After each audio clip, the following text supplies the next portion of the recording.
കുറച്ചു മുന്നേ മോഹനന്റെ phone switch on ആയിരുന്നു.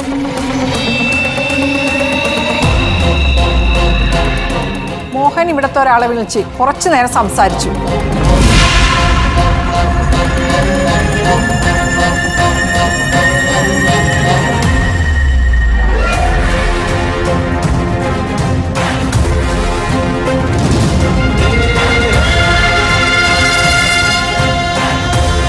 അഞ്ജു, നിങ്ങൾ തമ്മിൽ എന്താ സംസാരിച്ചത്?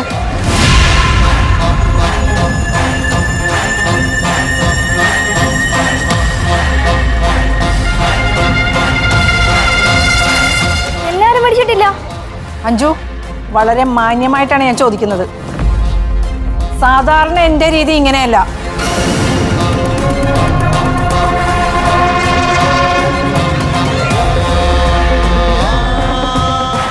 എന്തൊക്കെയാ പറയുന്നേ? എനിക്കൊന്നും അറിയില്ല. നിനക്കൊന്നും അറിയാതെയാണ് അടി മോഹനൻ നിന്റെ ഫോണിലേക്ക് വിളിച്ചത്.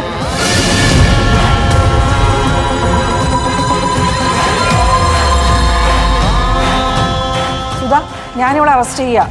ഇവക്ക് എല്ലാം അറിയാം.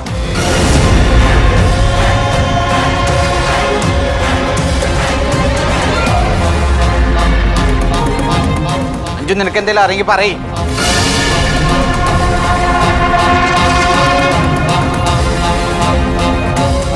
നീ പറയണ്ട മോളെ. മോൾക്ക് ആന്റിയോട് എന്തെങ്കിലും പറയാനുണ്ടോ?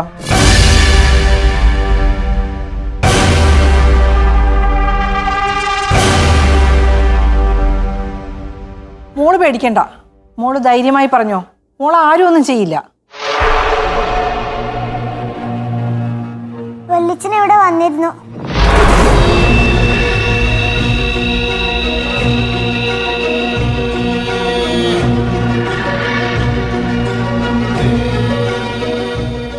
അമ്മയും വല്യച്ഛനും എന്തൊക്കെയോ സംസാരിച്ചു.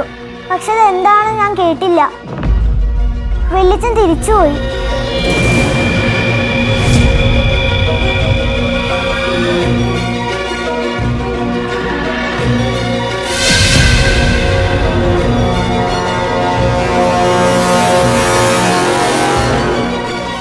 ഞാനിത് അമ്മയോട് ചോദിച്ചു.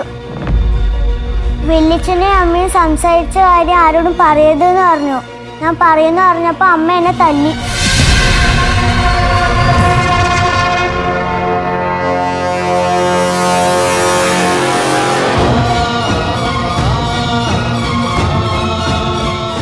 പറയഞ്ചു, എന്താ നടന്നത്?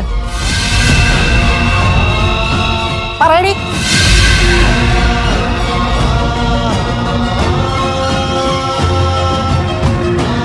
മോഹനേട്ടൻ വന്നിരുന്നു.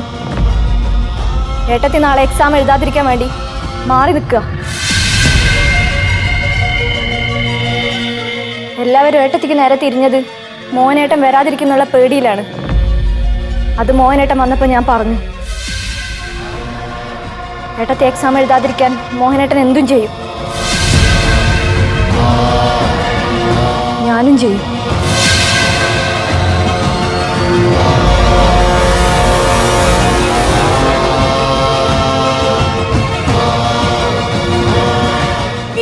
ഇവരെ ദ്രോഹിക്കുന്നത്? ഇവരെ എനിക്ക് ഇഷ്ടമല്ല. അത് തന്നെ കാരണം.